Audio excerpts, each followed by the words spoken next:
back, everyone. If you have not noticed, surveys were put on the center of every table.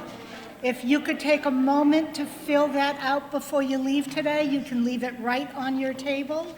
It helps us in planning this symposium in the future. Also, Father Mark has asked me to make sure that all of his students have checked in. So if you did not check in at the front desk, I have the paper here at the front table, and you can come and check in with me. And now I invite Father Mark Stelzer up to introduce our next speaker.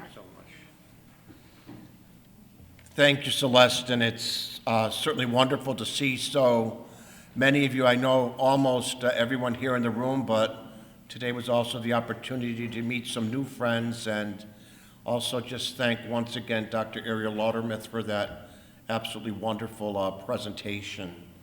And I'm very happy today to introduce a wonderful friend and colleague, Dr. Erik Ranstrom. Erik is a native of the Springfield area. He grew up in Agawam, not far from here. He's a graduate of Westfield St. Mary's High School, of Westfield State University, and he holds a master's degree from Boston College. And in 2014, he received a doctoral degree from Boston College in comparative theology. Right after graduation from college, he taught on the faculty of Holyoke Catholic High School, and I understand one of his former students from Holyoke Catholic is here with us today. And while working as a graduate student, we were blessed at the Elms to have Erik with us for 5 years as a member of our adjunct faculty in religious studies, and some of his former students are also here today from his days at the Elms. Erik currently lives in the Philadelphia area with his wife and 2 young children, Whitaker and Sabrina. He continues to serve as an adjunct faculty member remotely at Fairfield University. He's taught at St. Anselm's College, Rosemont College, and several other institutions of higher learning in the field of religious studies. He's currently the manager of spiritual care services at St. John Vianney Treatment Center, a center which specializes exclusively in the treatment of clergy and religious men and women living with addictive disorders and mental health disorders. And there he serves again as the manager of the spiritual care department. As I said, Erik's a great friend of the Elms, a great friend to many in this room, so it's a delight for me to welcome Erik back home here to the Elms in Western Massachusetts. Erik.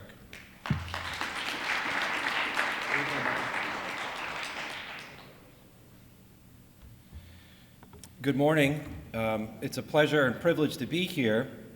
I want to thank and say it's been wonderful to meet Celeste and Dr. Dumais, Bishop Byrne, Professor McGreevy, who's very helpful to me in getting ready for this day, and always a joy to be reunited with Father Mark Stelzer, former colleague, but more importantly, mentor, and grateful for his ongoing friendship. My presentation is a bit eclectic today, and owing to the fact that my background kind of blends different things together, spirituality, theology, psychological insights, some experience in chaplaincy and spiritual care in the healthcare world. So I hope to show you how some of the connections I'm making perhaps are meaningful, make sense, also open to them not making sense for you, and further explaining them if I can be of help after in the Q&A. Also want to thank those who put together this room for today, prepared the physical space. I have to admit that when I found out that we were in the dining commons, I was wondering how that was going to work, if there were going to be like students shuffling around with pancakes and things. But this makes a lot of sense that it's during spring break. So this is the title slides of my presentation. I just want to say a few remarks about my approach. So the post-COVID world part of the title for today's meeting, I felt sort of encouraged me to offer a societal or cultural reflection on the topic of pastoral response to mental health challenges in a post-COVID world. So my reflection today will be kind of a cultural reflection. There may be some implications for individual well-being and so on, but I'm sort of presupposing that we're kind of all drinking from the same well of experience, cultural experience, albeit differently and distinctly, but there is sort of a cultural experience that we've had in light of COVID, and I'm going to be offering a theological and spiritual reflection on that. And my theological and spiritual reflection will, I think, approach religious insights and spiritual insights more from the perspective of wisdom and kind of an emotional therapeutic experience of religious texts and images and symbols rather than a strictly doctrinal or intellectual approach. So I hope that, although maybe not everybody in this room can relate to some of the symbols and the stories that I'll be sharing, I hope to present them in such a way, such a kind of a human way, that they can be of value for everyone. Okay. So I'm going to begin by talking about COVID-19 as what I'm calling a civilizational trauma. This is my phrase that I'm using for this presentation. I haven't borrowed it from anyone else, although I would presume that others have also talked about COVID-19 in this way.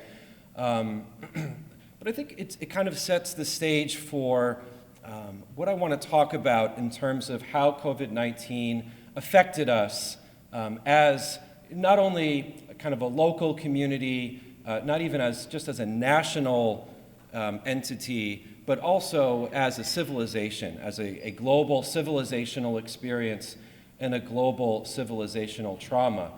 And then to ask questions about how that's affected us spiritually.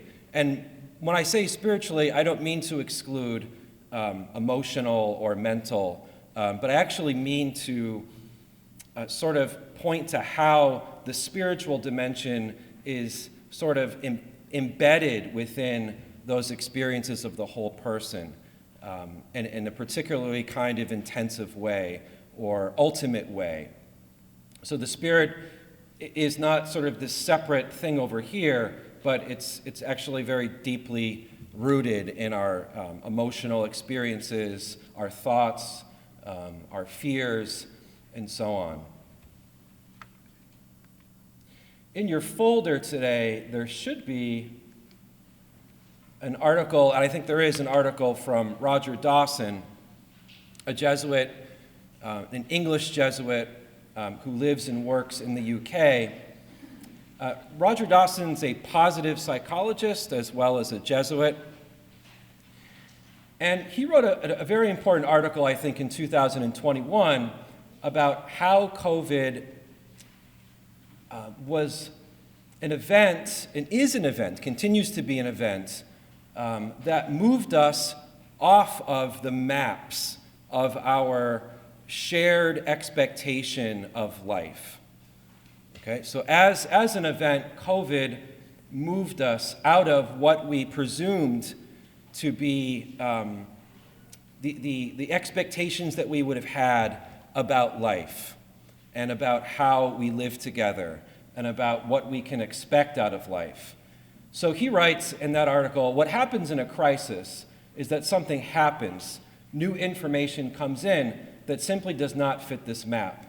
So we all have, what Dawson is saying is that we all have maps. We all have sort of mental, cognitive maps that more or less give us a sense of structure, of purpose, of safety, of predictability. And COVID was not on that map. Our experience of life and society during COVID was so drastically other than what we expected that it threw our meaning map into chaos, into disarray. And that's sort of what I mean by COVID as a civilizational trauma. Trauma is an experience, an event of something there that shouldn't be there. And that is, I believe, what happened to us in COVID. And when we realize that not only is COVID frightening because of its dangerous consequences for our health, but it also threatens our sense of meaning, of safety, and of direction, and puts us into contact with our vulnerability. And I think that's one of the themes that I want to emphasize in this talk is that COVID placed us into a new relationship with something which was already there, which is our vulnerability.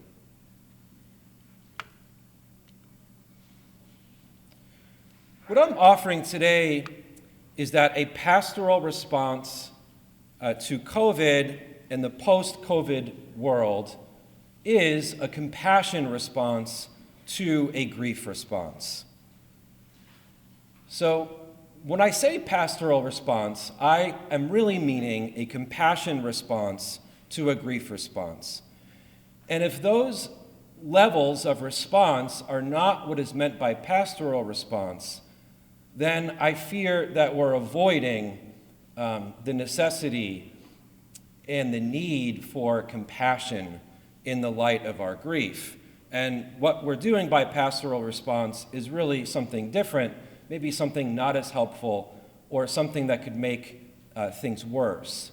In other words, we could be doing some kind of, as I'll talk about later, some kind of certainty game, or some kind of control and security game. But what a pastoral response is, in the sense that I'm using it, is a compassion response to a grief response.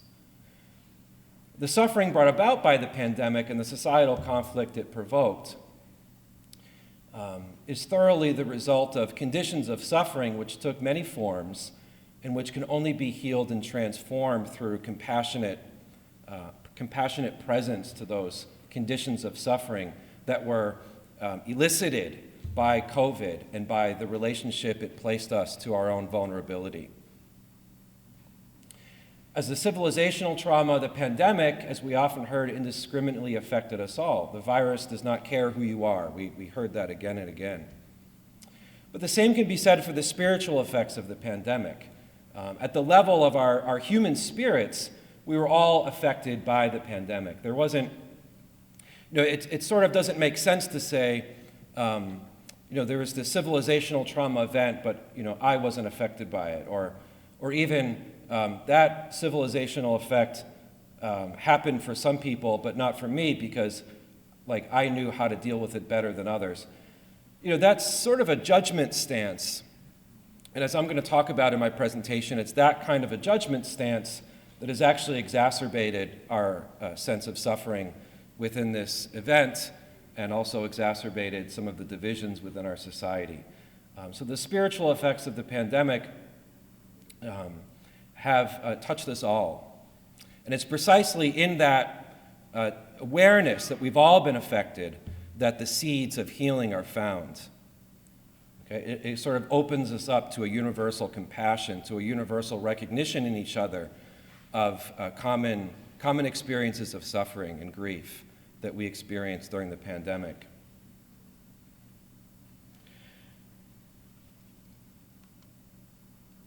One of the scriptural stories that I'd like to draw upon in this presentation is the story of the untying or unbinding of Lazarus that we find in John's Gospel.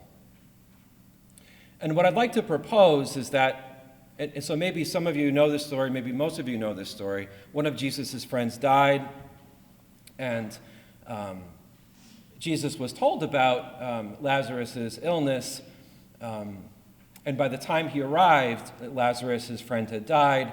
Jesus wept, Jesus grieved, and then in a dramatic scene, Lazarus was brought back to life.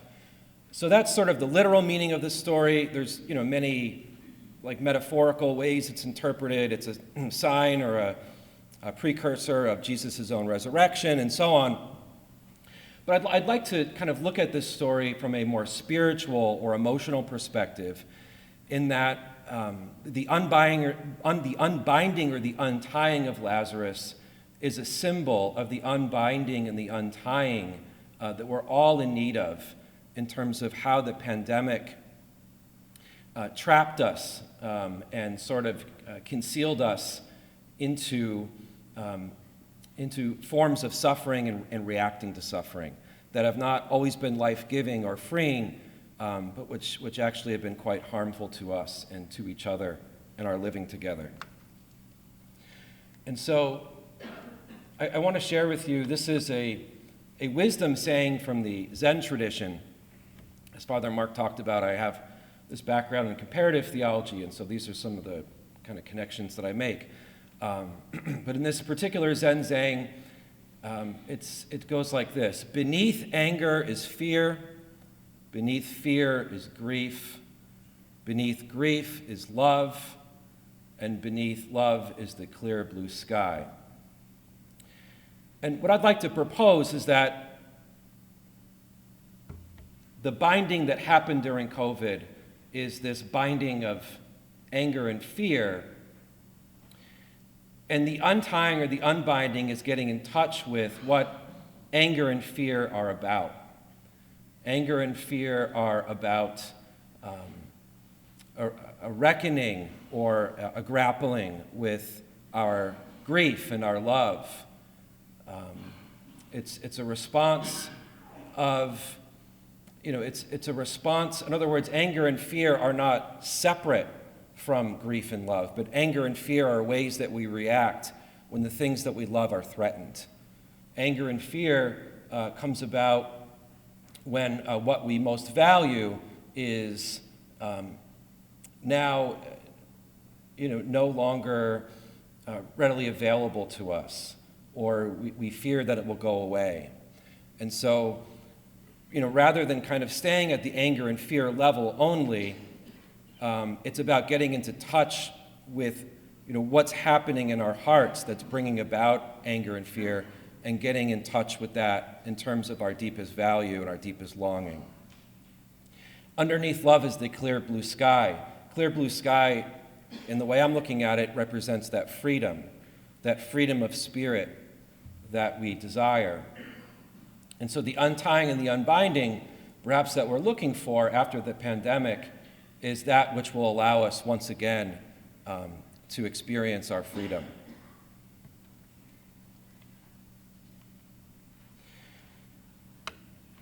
So I'm very grateful to Dr. Loudermilk for, I think, and I spoke about this with her at the break, but inviting me into this presentation by talking about how we're all entrusted and we're all responsible, and we all have a part to play in pastoral care in a pandemic and post-pandemic world.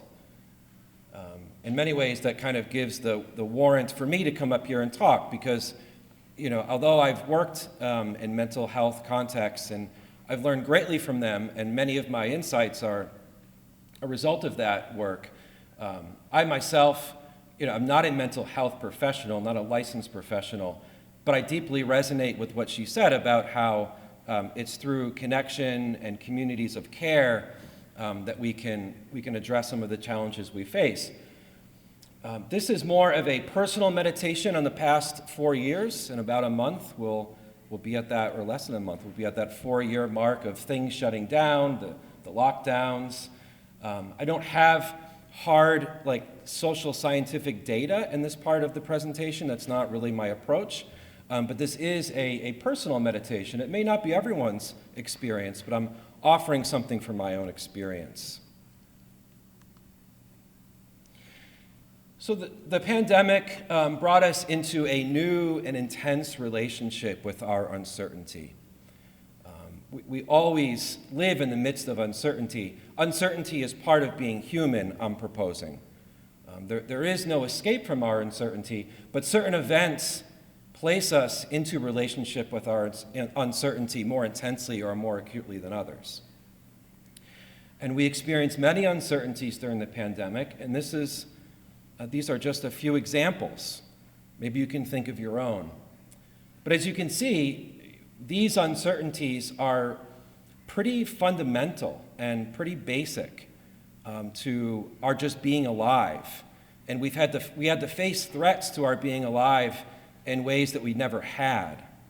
I presume that if maybe someone, and you did hear stories about those who survived the Spanish flu or something like that and were also alive during COVID, but most of us hadn't experienced anything like a pandemic. And so these are some of the uncertainties that we faced. And while you're hearing this, you may even, remember some of those experiences. And so I just invite you to honor whatever feelings come up in you and to value them as they're coming up as indicators of your own human spirit. Is the air I am breathing safe? We had to ask really basic questions about, is the air I am breathing safe? And not just in terms of long range effects from pollution, but is the air I'm breathing right now safe for my life in the next couple of weeks? Is the person or crowd I am with safe? And, we had no way of knowing who has it, who doesn't have it, who has the antibodies, who doesn't, who, wears masks all the time, who doesn't wear masks all the time. There was this kind of heightened vigilance in ways we had never experienced vigilance before. Kind of scanning a room and trying to understand who's coughing here, who's not coughing here, how far is 6 feet enough, is it not enough? All of these calculations in our minds, none of which we could really rely upon for any 100% certainty. Will masks protect me without fail? Will the vaccines protect me without fail? Will the variants become worse? Will life return to what it was? When? Ever? And we didn't have answers to any of these questions at any point. We did not have certain answers. We also experienced many losses during the pandemic. Dr. Loudermilk talked about, we lost that ritual experience of being together. Whether we're talking about a social ritual, a family ritual, at a wedding or the birth of a new baby, but also religious rituals, academic rituals, graduations. All of those are experiences of what psychologists call experiential intimacy. Experiencing intimacy through shared events, shared goals, shared achievements. Many of those, most of those were lost. But at an even more basic level, just the loss of life. And if it did not, if you did not lose anyone to COVID, but maybe you did, and how devastating that was and is.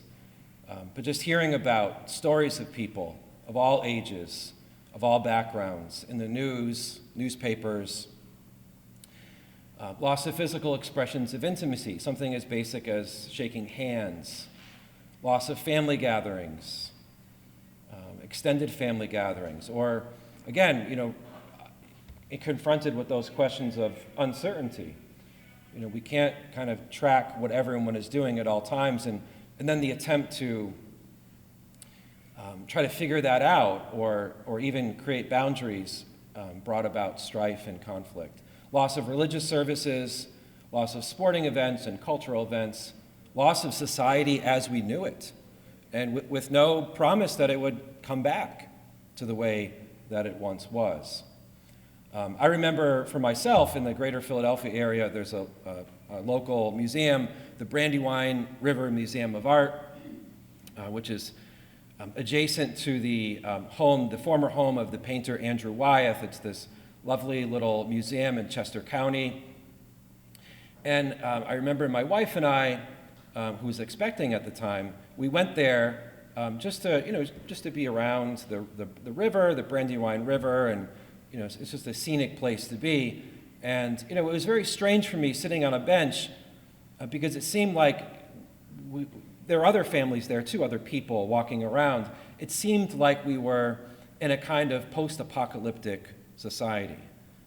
It's almost like we were sitting at the ruins of civilization. This wonderful cultural center, which was now dark and empty, but we're all kind of congregating around it because it was the kind of place that used to give us comfort and enrichment and meaning. It's a very strange, surreal experience, and I'm sure many of you had similar experiences like this as well. Also, loss of feelings of safety and predictability. And I say this compassionately, not in a way of judgment or critique, but compassionately. Because of the intense uncertainty, the intense experience of loss, one of our reflexes was to go into denial. And so this kind of parallel psycho-spiritual, social pandemic arose, which I'm calling the pandemic of denial. So confronted by the exposure of our vulnerability and powerlessness in the wake of such a threat, we in our suffering turn to denial as a form of psycho-spiritual management, thus creating a parallel pandemic, the pandemic of denial. Denial sort of compensated for the gave us the safety that we lost. Denial is very powerful in that way. It gives us a sense of safety, a sense of living in a different reality other than the one that is. And it can give us that illusion of control.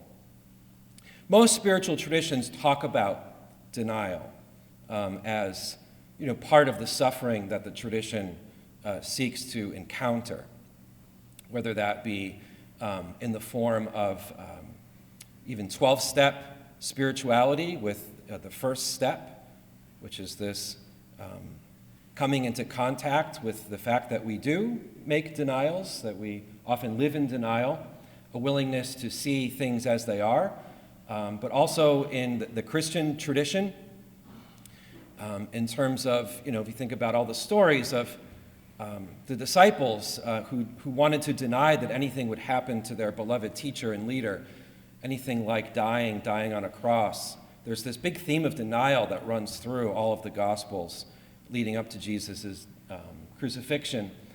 We think about Buddhism. There's a denial that we're suffering. There's a denial that we need help for our suffering, as represented in the First Noble Truth. So, denial is something that spiritual traditions talk about in compassionate ways and try to address compassionately. It's not a judgment about, like, you deny over here and we don't deny, but rather this is something intrinsic to our being human. So these are some of the ways that pandemic of denial took place. Denial that there is a threat at all. Denial that this even exists, or maybe it's just a social construct used to control us. Denial that the threat was different from other threats. This way of trying to equate COVID with other viruses. And maybe there are debates about this. I'm not really speaking about it in terms of, I'm not a biologist or a research biologist or a medical doctor, but these are just from the cultural landscape. These were the kinds of denials that I noticed. But also, this is more subtle, that there was, sometimes a tacit refusal to acknowledge the pain of others around certain forms of loss.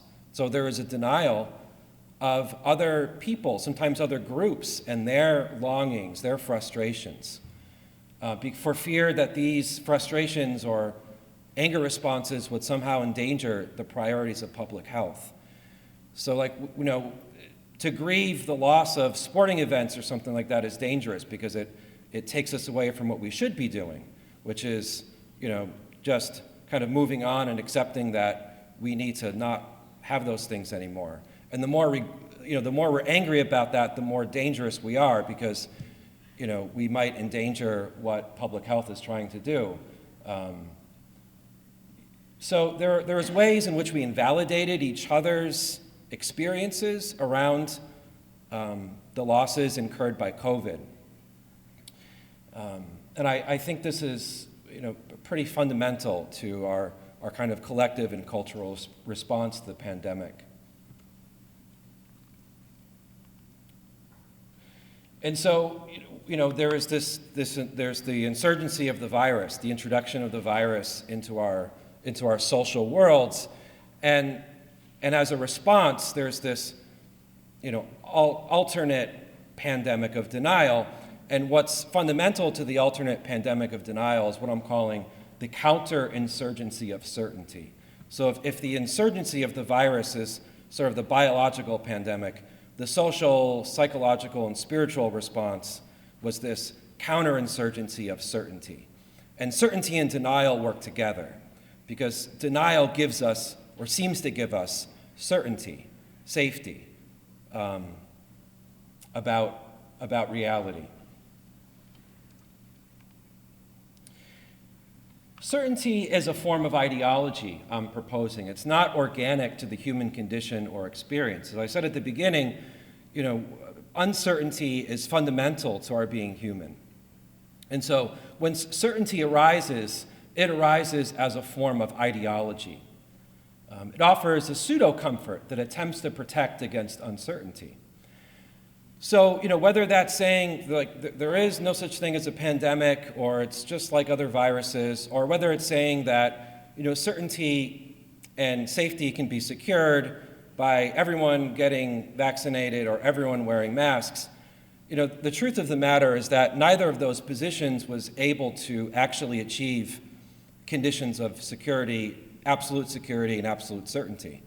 And that was always kind of at the crux of some of the conflict during the pandemic, is that, people would say, well, if masks don't work all the time, then why wear them? Or other people would say, masks need to be worn, but then, footnote, but they're not going to work all the time. So what it really brought us into contact with is our relationship to uncertainty. If you go below all the different cultural debates and arguments, it's really about coming face to face with our uncertainty. And so certainty is this kind of false god, if you will, this false idol. Faith, I'm proposing, and I'm proposing a different way of understanding faith here. Faith as opposed or as different from certainty. And I'm relying here upon the Latin word for faith, which is fides, which to us in our language means trust. So faith is opposed to certainty because trust is all about vulnerability, and vulnerability requires uncertainty. And so what uncertainty means to faith is this movement toward trust, this movement toward openness. And openness fundamentally places us in a relationship with uncertainty. I think for faith, uncertainty means mystery. Uncertainty means mystery. And whereas for the perspective of certainty, uncertainty is dangerous. Uncertainty is something to be avoided. From the perspective of faith, uncertainty is an invitation to enter into mystery, and to enter into a trusting stance toward ourselves and each other and our being together. And faith as trust does not attach itself to outcomes, but to hope, which is to trust that regardless of what happens, we are not alone. So I'm sort of interpreting hope here in the Christian understanding, which is that hope is not about an outcome in the future. Hope is not about things being, okay in the end, because we do live in this world of uncertainty, and we do tend to attach expectations to what is okay. But faith is about reaching out to each other in mystery and opening ourselves up to each other in solidarity. Now, certainty, as I said, is a kind of belief system, if you will. It's a kind of ideology. And certainty always requires a sacrifice. And I'm talking about the mechanism of scapegoating. So since certainty is never able to really achieve its its end of providing absolute certainty, providing absolute safety, it has to rely on creating a myth where the expulsion of someone or some other group that poses a risk is sort of, the blame is sort of driven onto that person or group, and they're kind of castigated or expelled. And that's the mechanism of scapegoating. That's the sacrifice that certainty requires. And during the pandemic, there was quite a bit of scapegoating, I thought. Quite a bit of, like, this group's responsible, this way of thinking's responsible, these decisions are responsible for all the pain and suffering, rather than kind of being together compassionately in the midst of the pain and suffering. It was about kind of finding someone to blame for it, and then resolving that as long as that person or group is sort of managed or limited, then there will be some kind of safety, when of course we know that couldn't happen anyway, and it just seemed to exacerbate and amplify our conflicts with each other. And oftentimes technology and social media became instruments in this scapegoating way of doing conflict with each other. And I have here a text from the theologian and philosopher Raimon Panikar, who says in an interview, this is an interview in the early 2000s, by the way, but I thought it was quite appropriate. Reread Genesis, he says. God destroyed the Tower of Babel. So there's the story in sort of the beginning of the book of Genesis about how human beings built this tower, and this tower was meant to kind of rival and oppose God. And the tower sort of represents human arrogance and human violence. And at the end of this story, God destroys the tower and kind of confuses human beings so that they're not able to, they're not able to enter into league with each other any longer to kind of build this idol. But what Panikar is saying is that what we've done in the age of technology is we've built new towers of Babel. And these new towers of Babel are attachments and overinvestments in technology and now social media. And rather than being people that interact with each other and actually dialogue and talk to each other at a deeper level, we're now building these towers of communication that actually don't involve or require any kind of vulnerability or any kind of openness or any kind of compassion. They're these edifices of communication that are sort of meant to be fortresses and weapons. And that's what I saw happening a lot during the pandemic as well. We had like different digital towers of Babel coming up in our landscape. And as like this side of the debate, built a higher tower that was more imposing and threatening than this tower. This side over here would build a bigger tower, and so there's these competing digital towers, where we were, again, this judgment position. What I've learned from psychologists is that when we're in a situation of fear and uncertainty, anger and judgment is very intoxicating, because anger and judgment gives us a feeling of power and gives us a feeling of energy and takes us away from those feelings of fear and uncertainty. And so it almost becomes kind of addictive to move toward anger and judgment and scapegoating and blaming. It becomes a way of avoiding, the basic reality that we're living in. And if you think about sort of our social media discourse, I noticed a lot myself, like in the Twitter sphere, that there's like this increase in the way that we talk about each other uncharitably. Like I noticed like a lot of sarcasm and snark, trying to ridicule other people. There's this phrase that came up like, I dunked on you. It's like it's a basketball player who slam dunks while a defender is trying to stop it. So if I come up with this like really devastating argument that kind of puts you down and ridicules you, that means I've dunked on you. So these are all ways in which we built up these towers. And in doing so, we kind of arrogated to ourselves, I'm submitting, the place of God, in that we were judging each other pretty harshly. And so we ended up kind of playing God. And as we know from the biblical narrative tradition, when human beings try to play God, really bad things happen to us socially. Okay, so that was, maybe, I guess not the most uplifting part of this program.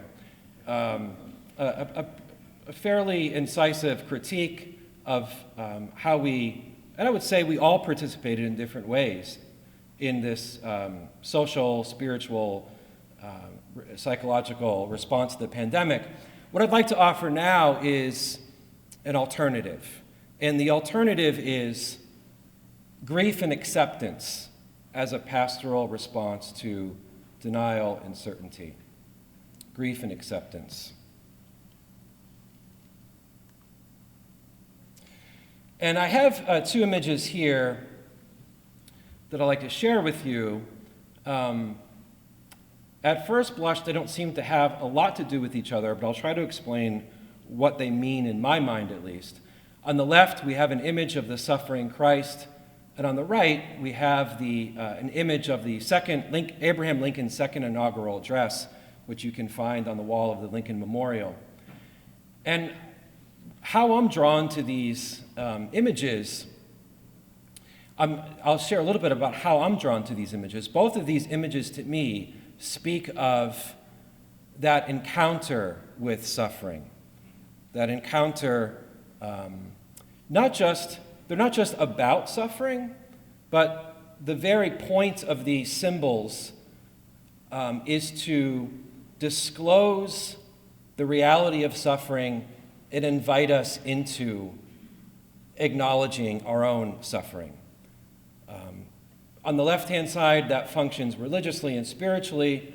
On the right-hand side, Lincoln's inaugural address, that functioned nationally at that time in 1865. But they're both about an embrace and an acknowledgement of the suffering that we're in.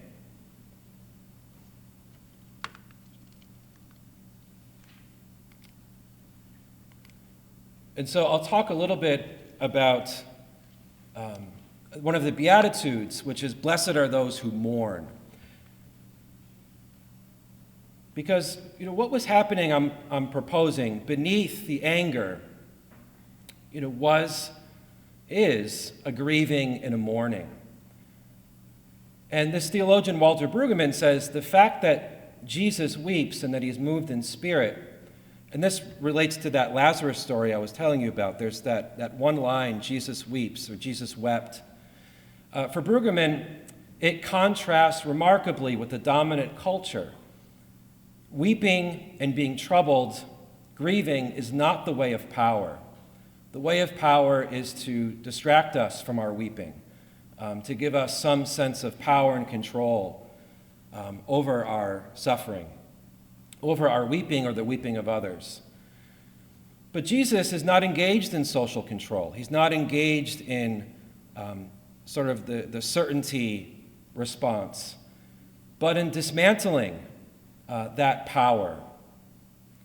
And so he submits himself to the pain and grief present in the situation, the very pain and grief that the dominant society must deny. So, rather than sometimes talk to each other or share our shared losses, sometimes I felt like I moved into talking about each other. Rather than sharing and mourning together, and having that compassion and care be the sort of the seed bed of our collective response, we often moved into power and control and certainty. But the way of Jesus is the way of mourning. It's the way of weeping. And I think that the symbol of Good Friday is especially powerful here from an emotional perspective. And I think Catholic spirituality does this particularly well, that through Good Friday, we're invited to place and to rest our own sufferings alongside or inside of that experience of abandonment and fear and pain that Jesus freely accepted to reveal to us. So Good Friday as a place where we can rest. We can all rest our mourning, our grieving. We can all find rest there. We don't have to run from it. We don't have to fight it. But we can be there together and grieve together. And so there's a certain solidarity to sorrow. Grief and loss bring us together. Any of you who have participated in a grief and loss support group know how deeply connected sharing our grief and our loss can be. How deeply connected you are to the persons in that group after the experience. The Buddha himself said that we all experience loss. We all experience fear of loss. And so that has just that recognition and that sharing of that recognition with each other universally has great capacity to bring us together in compassion. So grief and loss bring us together. And again, I think that the Catholic tradition is quite adept at this, and I'm kind of bringing out some of the emotional and psychological resonances of what has sometimes been called Good Friday spirituality. Rather than just focusing on the doctrine or the theological part, I want to bring out some of the emotional and psychological aspects of that part of Catholic spirituality. Whereas denial and scapegoating keep us apart. So being together existentially and spiritually, what I'm calling solidarity, is what has the power to heal our divisions.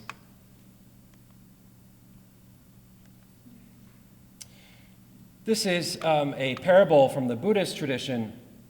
It's about a woman named Kisa Gotami who tragically lost a child, and she goes to the Buddha because she heard the Buddha was a holy man, and she asked the Buddha to bring her son back.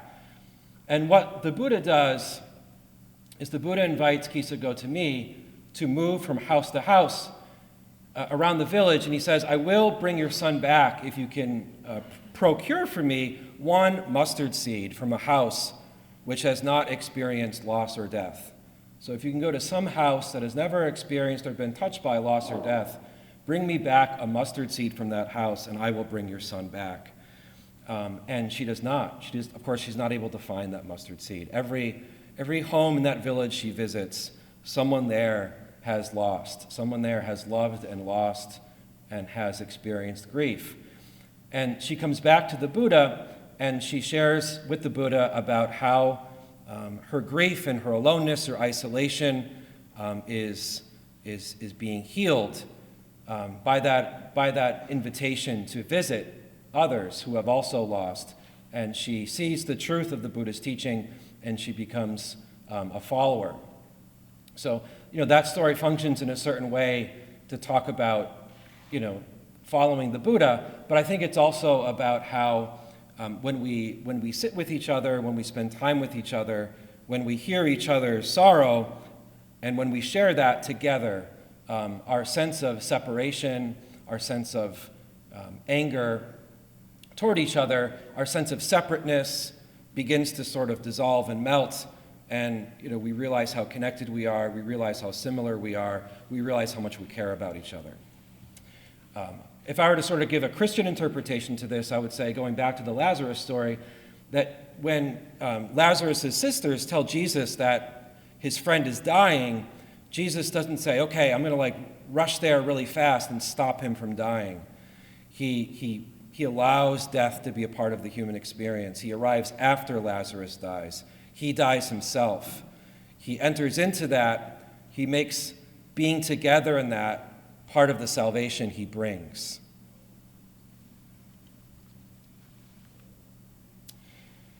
And so I have here a text from Gaudium et Spes, which is a Vatican II text. Only in the mystery of the incarnate Word does the mystery of man take on light.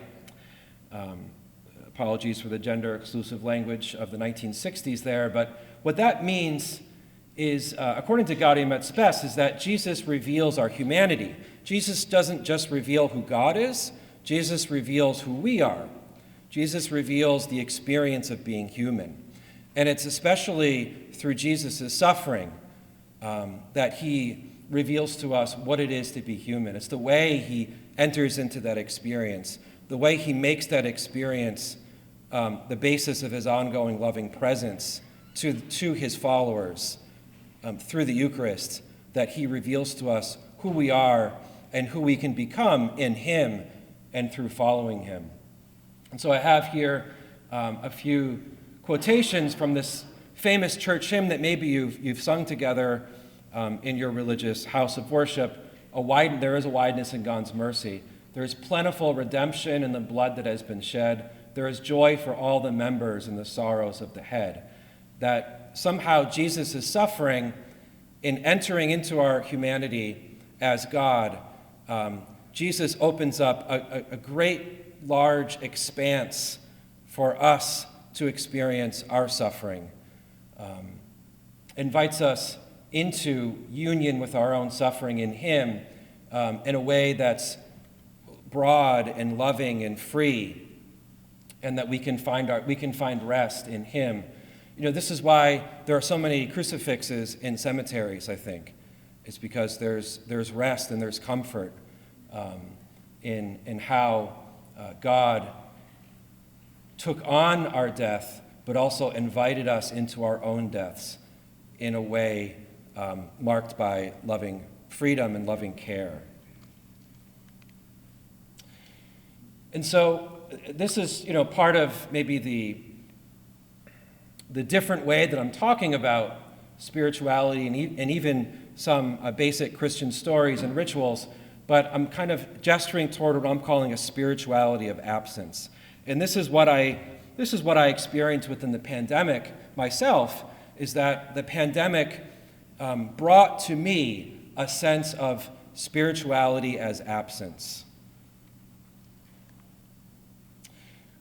We can forget that Christianity at its root is about trauma and grief.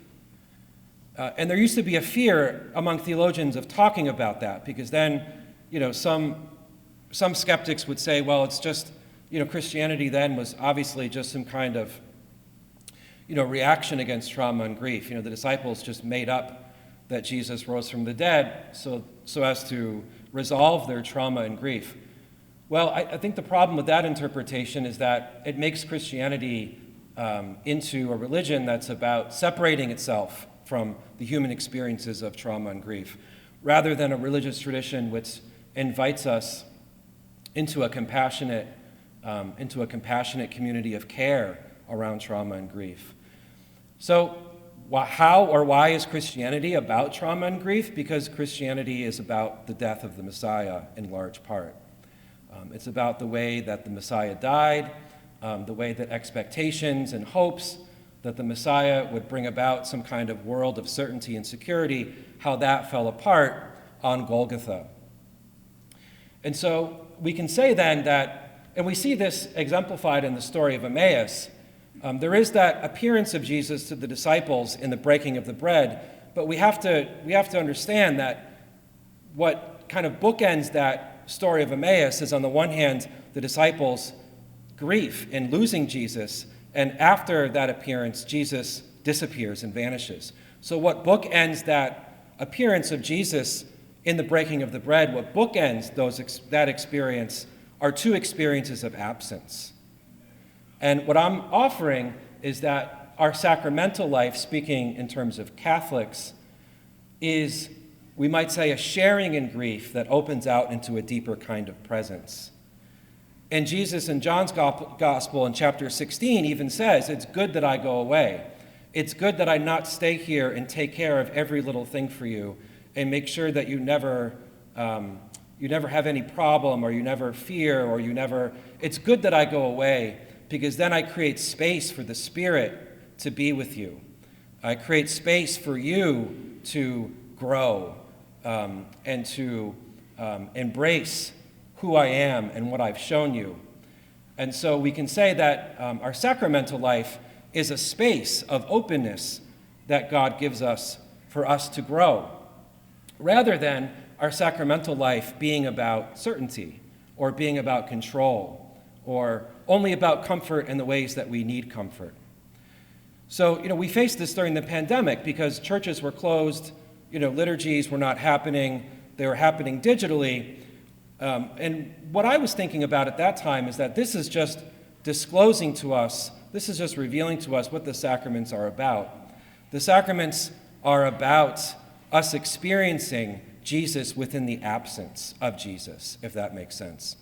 They're about us experiencing God's grace and God's presence in those spaces that we don't want to look, or in those spaces where we fear he's not there.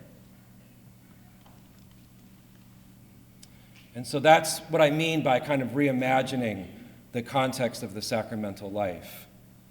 And for me, it was about how that grief, that shared grief that we had around not having Jesus with us sacramentally, was kind of like a recapitulation of the shared grief the disciples had when they realized that the physical, historical Jesus wasn't with them. That same grief for the disciples opened up into a new experience of Jesus with them. And for me, that lack of access to the sacraments was kind of an evocation of how the disciples felt, Good Friday night after Jesus had died. And so too, during the pandemic and when churches were closed, I felt like I was kind of recapitulating what the disciples experienced, and so experienced Jesus in a deeper way and not having access to him sacramentally. And so it was like, once removed from the actual experience of the disciples, but like the disciples, it was this experience of absence and realizing, well, Jesus is disclosing who he is in an even deeper way because of that absence, because of that grief, and because of that longing. And I think maybe that could have been a way to come together in a way of church, but maybe it's something that we can continue to reflect on. In closing, I want to say that the acknowledgement of our shared vulnerability is the birth of a new togetherness. Vulnerability, as you might know, comes from the Latin word meaning wound. And so to be vulnerable is to be woundable. And when we acknowledge that we're all woundable, that creates loving, caring connection. Because as we know, when we're face to face with need, when we're face to face with human suffering, we react almost instinctively, like the Good Samaritan, the parable of the Good Samaritan. In the parable of the Good Samaritan, there's this move right into caring, compassionate response. And that's often what happens to us when our eyes are open to suffering and when we allow suffering to be with us in ourselves and in others, is that we move together into compassionate connection. And so, what I'm trying to say is that during COVID, we all experienced vulnerability in a way we had never experienced before. When we can acknowledge that that's universal and that cuts across religious and party lines, that can create the conditions for a new kind of togetherness. A togetherness that threatens forms of affiliation that are oriented around certainty and control. And so Walter Brueggemann says that what has happened during the virus is that we have been able to gain a new vision of neighborliness, a new vision, a new way of being neighbors to and with each other. So this is, we might say, some of the positive spiritual gifts that have come out of the pandemic, or that this has all come into sharper relief, that we're all in need of each other. We're all poor in this sense. We all need each other. We rely on each other. And so it has brought about new forms of neighborliness and compassion. And we can see a shifting of priorities that may well continue into the future. Although some of these movements have other factors, there's the Great Resignation. Many adults deciding that they're not as interested any longer in what they used to be interested in, which is career advancement, but they want to get back to what matters. The virus put them into contact with what they could lose, and therefore put them into contact with what really matters. There's this movement called homesteading, which is about relying more on simple ways of living, not being as reliant on mass-produced goods, but baking things yourself and making things yourself, and more homespun ways of recreation, getting closer to the earth, getting closer to simplicity. Personal relationships. Studies have shown, I believe, that more and more people invested time in personal relationships rather than maybe large impersonal ones, pseudo-intimacies in large public gatherings that were really just ways of keeping us apart from each other and keeping us apart from ourselves, and contemplative living, like mindfulness, mindful ways of living, and so on. And finally, I think there's some promise here for technology, and that although Zoom was often maligned or criticized as a source of connection, I think that in a distinctive way it revealed that presence and absence, that although we were not together in ways that we're usually together, we were together in ways that were meaningful and that were connective for us. And I think what that shows us is that where there is love and care, the way that we're together seems to matter less than the love and care in our being together.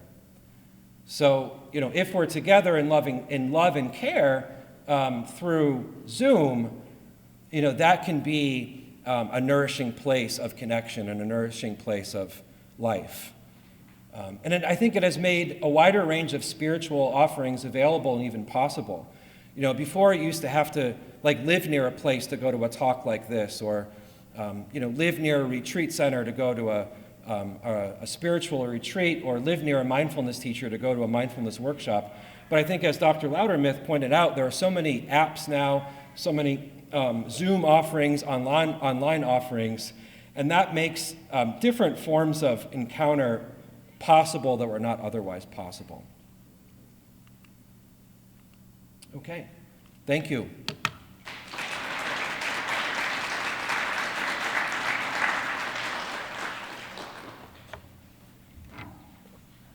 We have time for questions. If anyone has any questions of Dr. Ranstrom? This was a wonderful talk. You so encapsulated my experience and my moving forward out of the pandemic so beautifully. So thank you so much for that. This was really terrific. Thank you. And you reframed a lot of it too, which was wonderful, theologically and especially scripturally.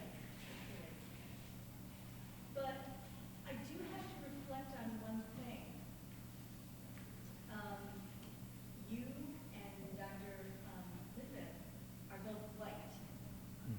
And you talked especially about a new sense of dangerousness, that life is dangerous, that do I feel safe around people and in crowds? And I'm thinking about what happened with George Floyd and how people who were white in particular really gravitated to protesting about this because they had a sense of vulnerability that many minorities have felt for years here, Yeah. that we suddenly have too. So I would be interested in your thoughts about that. Well, thank you so much for bringing that reflection forward.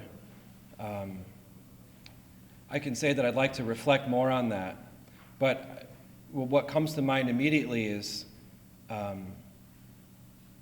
how that reflection, I think, can sensitize, us as Caucasian Americans into experiences of threat or vigilance that other communities experience. I think that's very helpful. You know, my context was to talk about it from a virus point of view. But there are other viruses, other forms of violence that circulate in our society. You know, and that being aware of that together, I think can bring us into deeper, compassionate togetherness. Yeah.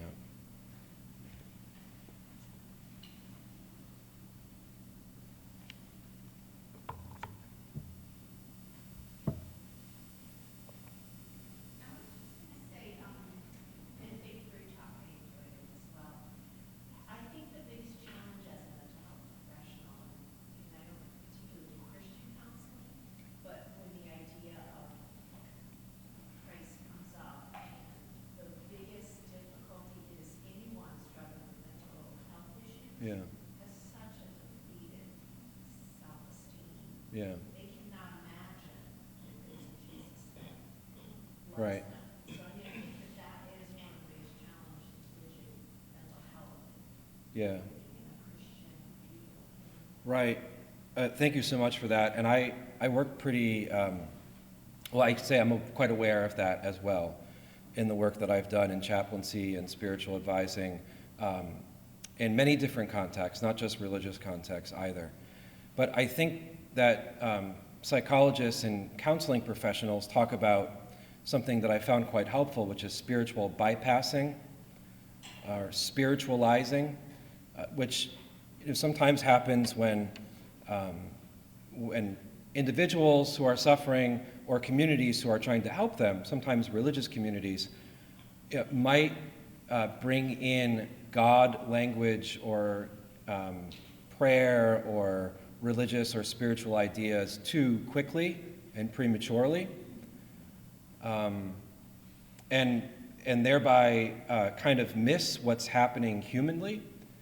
And I think that spirituality works best in a clinical context when it's there's a multidisciplinary collaborative approach, and where spiritual awareness begins with that journey of the healing of self and the importance of not like overlaying that or superimposing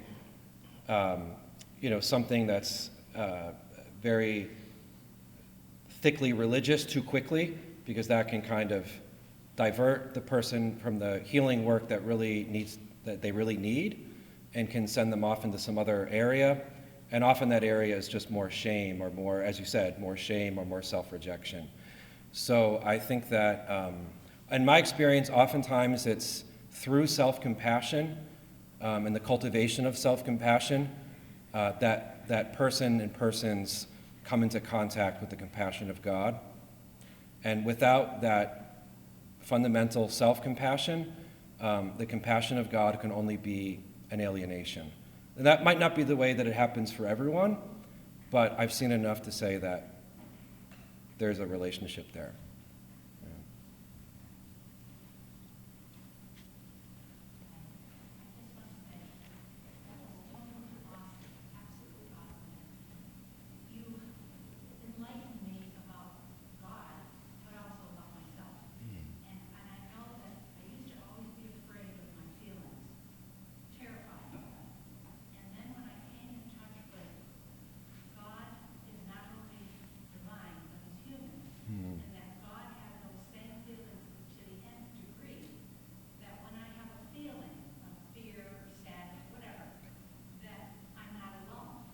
Yes. And it isn't like, oh God, take this away.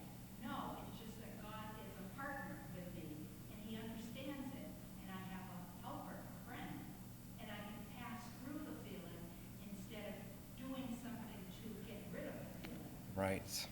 Going to a substance or something like that. And I am a member of a 12-step program, and I think your presentation is absolutely incredible. Thank you so much. Yeah. I'm so grateful that that's what you that you heard what you heard inside of yourself in your journey through my talk. I'm so grateful for that and the way that you shared it back with me. Thank you. Thank you.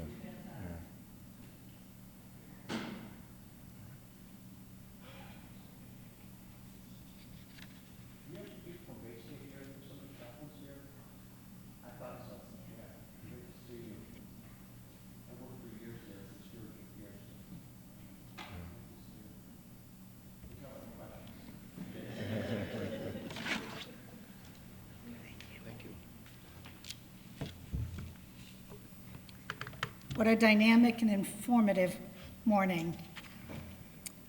I want you to please take a minute before you leave to fill out the surveys on the table.